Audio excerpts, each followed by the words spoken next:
You know, he has. Because you said his name. It's how you said his name and it fell. Like. We knew that we're going to go. We knew that we were going to go in other shops. Every time I go in a shop, I learn something new, and I think it's important just to get out there. You should go into a shop more often. Then. Definitely.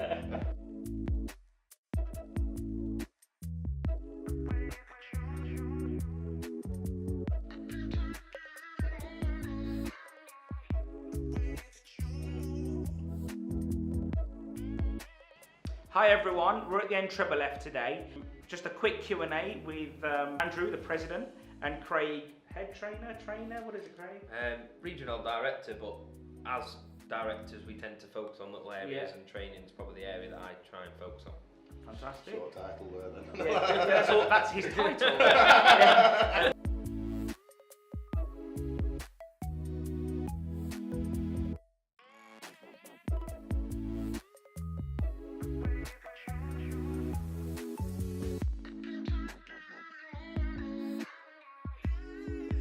In a couple of sentences, explain to me what the NFFF is.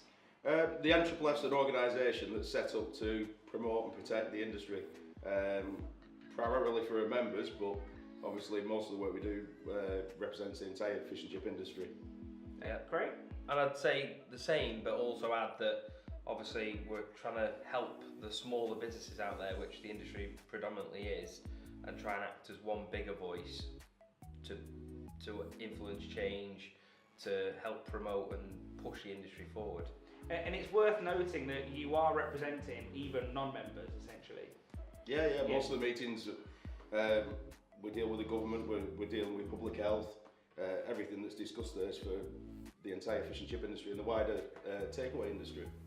Yeah, and I'd say further to that that's the sort of slight frustration really, that a lot of what we do, either A, we can't talk about, or that we can't promote and push, where the people that aren't members, that may be on the fringe of joining membership or are adamant that they wouldn't ever want to be for whatever reason, probably if they spent a day with us or whatever, they might change their views, and actually you do a lot of stuff unpaid, may we add as well. You know, it's not, we do this because we want to do this and help push the industry forward. So it's not some big party then? I wish. No, I'm sure we do have some social events, obviously, which are great, and the banquet and ball coming up and stuff like that. But obviously, normal day to day, it's emails, phone calls, being here at the head office. A lot of it's while you're in your own shop as well. You know, you get emails all day long, and you've quite often it takes you away from your own business and affects your business a little bit. But I do think it's worth doing. I think it's important that somebody's there to do it. Otherwise, I think we've got something special as an industry. If we don't have somebody supporting us, I think we'll just be like every other takeaway. So I agree. Brilliant.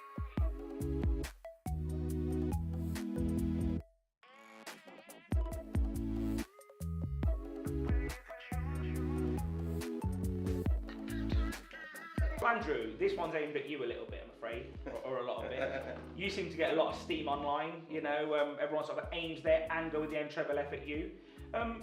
Do you think it's warranted, people's negativity about the NFFF?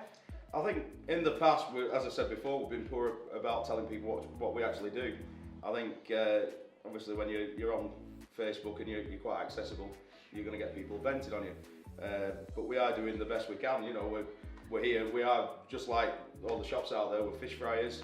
We want to make a difference. We're doing our best to make changes. It's not perfect, but it's getting better, and it's something that I've got involved in to try and change it from within. I think that's something that's open to everybody. I think that's my sort of frustrations really with people's negativity. Is these people either aren't members or have never invested in trying to see what we do, or come and ask and spend some time, or just visit. Just whichever, and you would see a very different side to what goes on, how much effort and work we all put in, and not just us, but other shops that try and campaign and be together and unite. It's very easy to start something off if you're not part of it or you don't give it a go.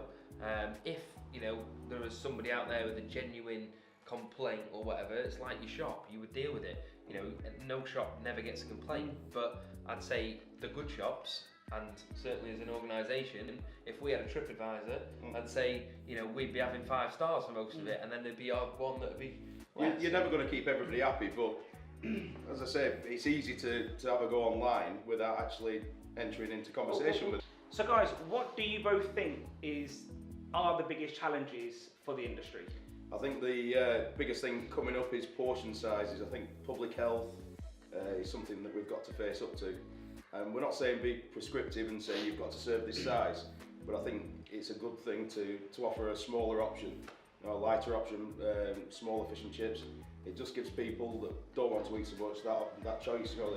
They can come to the fish and chip shop, have a meal, and they're not going to be blowing the diet out of the water. Mm-hmm. Yeah, and I'd sort of go on that point, but also in terms of the price we charge for our portion. Fish and chips, although great value, and that's another sort of point, the fact that we charge, say, £6 for cod and chips, or haddock, whichever, depending where area you are, that cod or haddock costs similar, if not the same, as, say, chicken breast, which in an Indian or a Chinese, they'll charge £10 with rice for that dish, as a sort of rule across the country.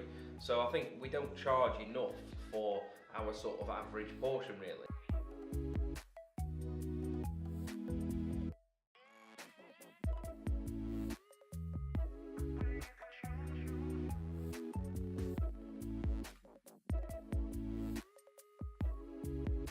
So Craig, what are the biggest changes at the NFFF? Okay, well, firstly, I think it had a great foundation. Certainly in my time, part of the sort of the hierarchy, the history of the federation was part of its appeal to me. But I do think we've moved on in the last few years in certain things. I think one is definitely technology, whether it's things like our website and use of things. I think we're trying to be more business-like in terms of our spending and where we can use technology to help that out, whether it's emails or things like that. I think in terms of how we've helped the industry, we've helped promote things like the use of technology with, say, oil management devices or safer food, better business books done digitally or with clouds. I'd say as well, we've tried to focus, not that it hasn't done before, but I think more so that we've seen that the younger people in the industry are really important and that we've tried to help those out as much as possible. So yeah, I'd say those are a few things. And without throwing a negative one at you, Andrew, is the board still a bunch of middle-aged white guys? No. We've got older people on there, obviously younger people. Craig's come on in like a breath of fresh air, weren't you? How long have you been on the board now? 3 or 4 years. But he was, and he's not afraid to speak his mind, and we need that input. We've now got Leslie and Caroline on the board, so we get another opinion, and they bring something different to the board. And they're also not afraid to speak in their mind, I have to say. So, no, it's great, and one of the things we're trying to improve is interacting with the members. So, we're accessible. We're out there. People can see us on Facebook. If they want to pick the phone up, they can get in touch with us. We want to communicate and tell people what we do. I think in the past we've been doing meetings, but once you finish that meeting, you go back to your own business and you don't get the chance to communicate what you've been doing for the industry, and I think we need to improve that. So do you recommend or encourage anyone who wants to ask anything just to fire over an email, basically? Yeah, they can get in touch with me. I'm always happy to talk to people, and I'm sure the rest of the board will be the same. Yeah, the phone or emails or whatever way, but I think exactly like you've just said, we're embracing new things like Facebook. A lot of people, and that is the way of the world these days. If you're not on that and you're not part of it, then you're sort of missing out and standing still. I always say you've got to be where people are.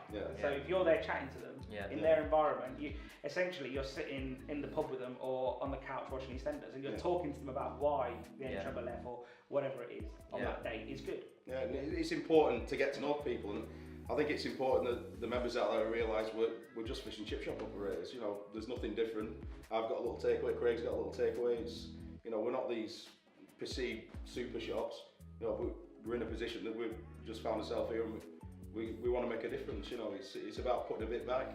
Yeah, and I think the diversity of the board is important to do that as well. It was great when the board created a position for a young fish fryer role, which was because I was invited on the board, and it just scared me, to be honest, because I didn't know what it was about. Whereas we almost created like an apprenticeship, and I think in the next sort of 12 months we'll probably be looking for someone else to maybe come and be that next apprentice to come and join on. Although we've still got the 50-year-old white guys. Yeah. 50? No, it's it's a good diversity on the board, and I think that's important. So if anybody wants to get involved, again, is it okay if they contact you guys? Yeah.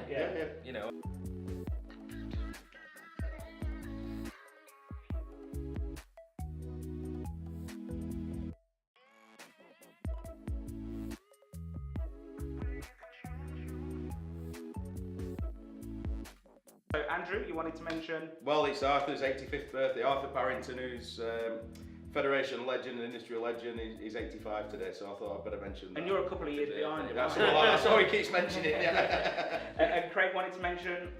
Just that we've got the upcoming banquet and ball, that it'd be great to have as many people there as possible, but not just the usual folk that we see at them. We've picked a venue where the tickets are cheaper, accommodation, things like that is a lot cheaper this year, and that's to hopefully shops that don't want to normally spend a couple $100 at Celtic Manors, etc., can come along, and that'd be great to meet new people. It's Sunday the 23rd of September this year. Okay, is it up on the website yet? It is. We've got its own website, nffball.com. We'll link to that. We'll link to that. There you go. You see, we'll link to that. And as always, be sure to share, subscribe, and comment. And honestly, comment, and these guys will answer. Andrew always answers. Thanks, Stelios. Thanks.